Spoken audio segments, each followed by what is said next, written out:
समसप्तक नवम पंचम गजलक्ष्मी राजयोग। 9 राशींना शुभवरदान। काळ हाती, पैसा राहील, अपार लाभच लाभ। जुलै महिन्याची सांगता होत आहे। ऑगस्ट महिना सुरू होणार आहे। जुलै महिन्याची सांगता होताना काही शुभ योग जुळून आलेले आहेत। मंगळ ग्रहाने कन्या राशीत प्रवेश केला आहे।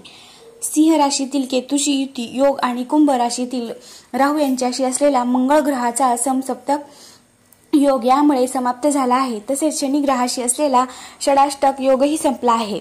मंगळ, राहू, केतू आणि शनी यांच्या या अशुभ योगांची सांगता झाली असती तरी मंगळ ग्रहाने कन्या राशीत प्रवेश केल्यावर मीन राशीतील शनीशी समसप्तक योग जुळून आलेला आहे। तसेच सूर्य आणि वरुण यांचा नवम पंचम योग सुरू असल्याचे म्हटले जात आहे। शुक्र ग्रहाने मिथुन राशीत प्रवेश केल्यावर याच राशीत असलेल्या गुरु ग्रहाशी गजलक्ष्मी योग जुळून आलेला आहे। गुरु आणि शुक्र एकमेकांशी शत्रू ग्रह मानले गेले असले तरी शुभ राजयोगाचा सकारात्मक प्रभाव पडू शकतो असे सांगितले जाते। मेष, दीर्घकाळापासून प्रलंबित असलेले काम पुन्हा एकदा सुरू होऊ शकते। जमीन, इमारत, वाहन खरेदी करण्याचे स्वप्न पूर्ण होऊ शकते। कुटुंबातील वाद संपू शकतात, समस्या संपू शकते। रिअल इस्टेटमध्ये लाभ मिळण्याची शक्यता आहे। आंतरराष्ट्रीय व्यापार आहे त्यांना खूप फायदे मिळू शकतात। परदेशात सुरू असलेल्या व्यवसायात चांगला नफा मिळण्याची शक्यता आहे। आयात निर्यात व्यवसायात खूप चांगले परिणाम दिसणार आहेत। मिथुन, आत्मविश्वास वाढेल, संपत्तीचा लाभ मिळू शकेल। नवीन घर किंवा वाहन खरेदी करू शकता। समाजात प्रतिष्ठा वाढेल। काम आणि व्यवसायात प्रगती मिळू शकते। जे नवीन नोकरी शोधत आहेत त्यांना नवीन नोकरी मिळू शकते। सुखसोयी आणि सुविधा वाढतील। कोणतेही प्रलंबित पेमेंट मिळू शकते किंवा पैशाचा नवीन स्रोत निर्माण होऊ शकतो। कर्क, ज्ञान वाढेल। कारकिर्दीत अनेक नवीन गोष्टी शिकायला मिळतील।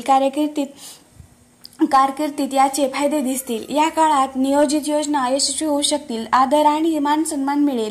प्रतिष्ठा वाढू शकेल। अचानक आर्थिक लाभ होईल। सहकार्य मिळेल। नोकरी आणि व्यवसायात प्रगती होईल। आर्थिक स्थिती सुधारू शकेल। सिंह, भागीदारीच्या काळात फायदा होऊ शकेल। मानसिक शांतता लाभू शकेल। धैर्य आणि शौर्य वाढेल। अचानक आर्थिक लाभ होण्याची शक्यता आहे। कामाच्या ठिकाणी चांगले प्रदर्शन करू शकाल आणि लोकांकडून प्रशंसा मिळेल। काही महत्त्वाच्या लोकांशी भेट होऊ शकते। संवाद शैली अधिक प्रभावी होऊ शकेल। सामाजिक आणि व्यावसायिक क्षेत्रात तुमची छाप सोडू शकाल। सर्जनशीलता आणि बौद्धिक क्षमतेचा वापर करून नवीन संधी मिळवू शकाल। तूळ, कष्टाचे फळ मिळू शकते। कामाच्या ठिकाणी कष्टाचे कौतुक होईल। सरकार आणि प्रशासनाच्या कामात चांगले परिणाम दिसू शकतात। मुलांकडून काही चांगल्या बातम्या मिळू शकतात।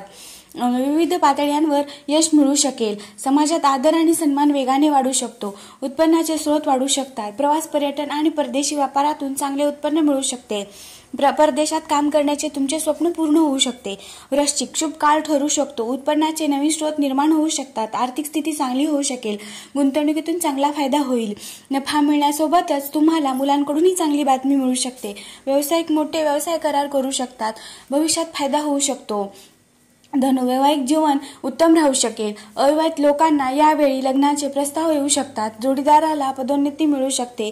नोकरी करणाऱ्यांना नवीन नोकरी ऑफर मिळू शकते। कारकिर्दीत फायदे मिळू शकतात। अधिकाऱ्यांशी ओळख वाढेल। मकर, जमीन, घर, प्रवास आणि रिअल इस्टेटमधून नफा मिळू शकतो। परदेशात आयात निर्यात व्यवसायात नफा मिळू शकतो। खर्च वाढू शकतात परंतु हा खर्च चांगल्या कामासाठी होऊ शकेल। मालमत्ता खरेदी करू शकता। कामाच्या ठिकाणी किंवा व्यवसायात कोणत्याही प्रकारचा वाद टाळावा। कुंभ, अनेक समस्या संपू शकतात। नोकरी करणाऱ्यांसाठी हा काळ खूप भाग्यवान ठरू शकतो। नवीन नोकरीचा शोध पूर्ण होऊ शकतो। पगारवाढीसोबतच चांगली बढती मिळू शकते।